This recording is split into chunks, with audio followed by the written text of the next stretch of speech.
WNN show. Today again at COP29 in Baku, we are having another minister from Ethiopia. She is the Minister of Planning and Development in Ethiopian government. And she is here with me, Ms. Fatemeh Asifa. Thank you so much. I lead a ministry, Ministry of Planning and Development, also responsible for climate portfolio, the nationally designated authority for UNFCCC.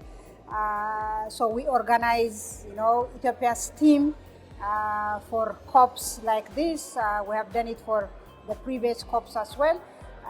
Coming here at Baku for COP29, our objective is, to showcase Ethiopia's interventions, climate actions, success stories, so that others can also learn. But at the same time, those interventions require finance, so we want to sell them to, bring development partners, financiers to come around it, but also to be voice for challenged developing countries like ours, to be voice of Africa, more specifically, because we are more vulnerable, low adaptive capacity. We have done so little for the climate change, but we have been impacted by climate change more than proportionately. If we talk about the Ethiopia, it's like been struggling with the different border conflicts and other things also. But beyond that, we wanted how the Ethiopia is planning to contribute on a global climate, the finance you can say, or it's a climate adaptation you can say. Climate change requires collective action. We have to make collective commitments, but localized actions are also important because everything happens on the ground, right?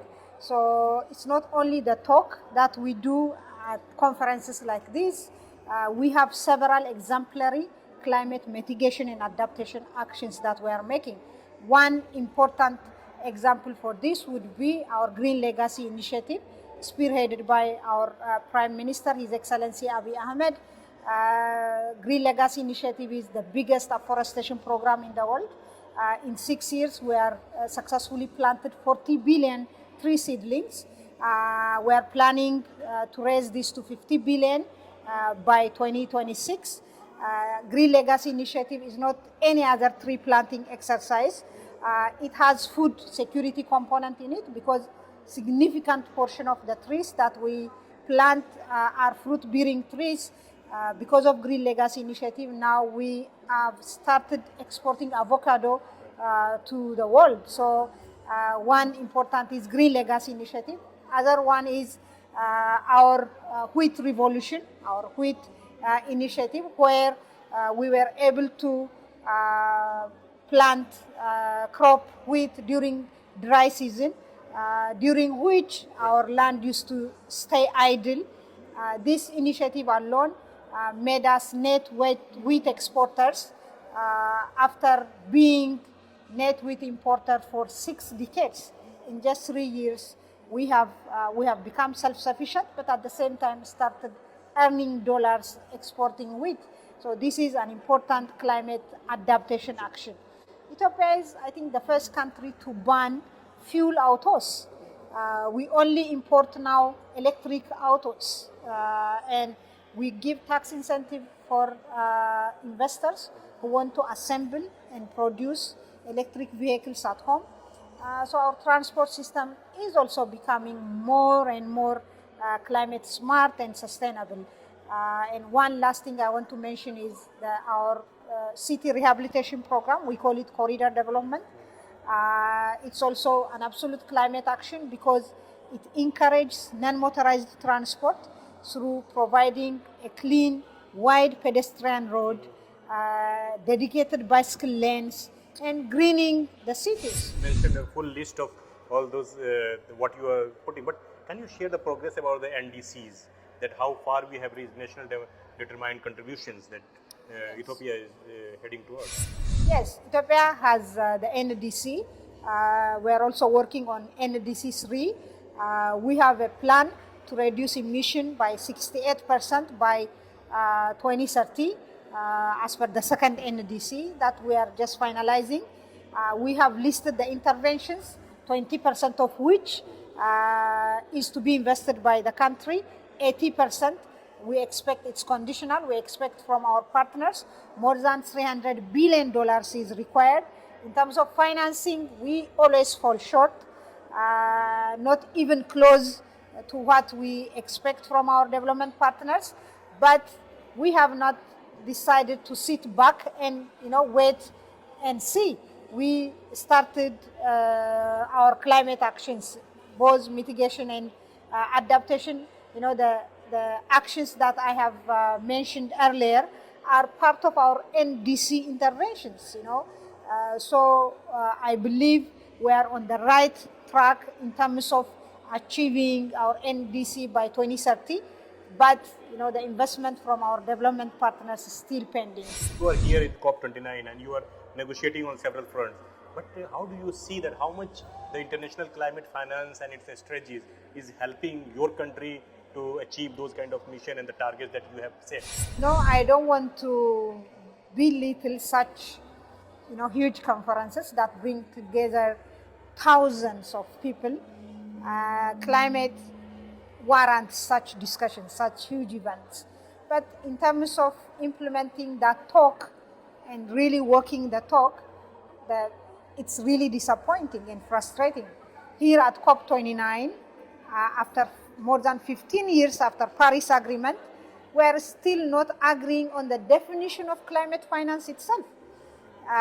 For developing country like Ethiopia, even the available climate finance is very far to be tapped because developing countries, because of the climate crisis and other humanitarian crises, are debt-ridden. The humanitarian pileup is, consuming most of the investments that could have gone to climate resilience investments.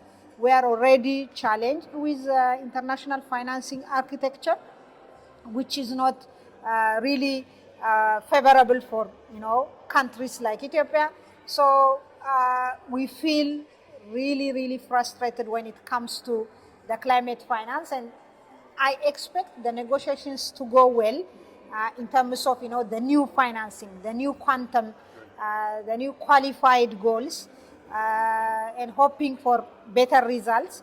But one hope that COP29 brought to the table is the Article 6, negotiations. It has been 15 years, as I've mentioned earlier, since the carbon credit provision. Article 6 was included in the Paris Agreement, but it has not come to operation in full because the regulations that the frameworks that should follow those declarations didn't materialize. This year we expect better results, and for countries like Ethiopia, who is already doing lots of climate actions, there are several credits to sell, carbon credits to sell. So if we are furnished with a better mechanism, a better carbon trade framework, global framework, then we'll be able to benefit from the finance out there. We'll be able to engage the private sector in carbon trade, carbon credit.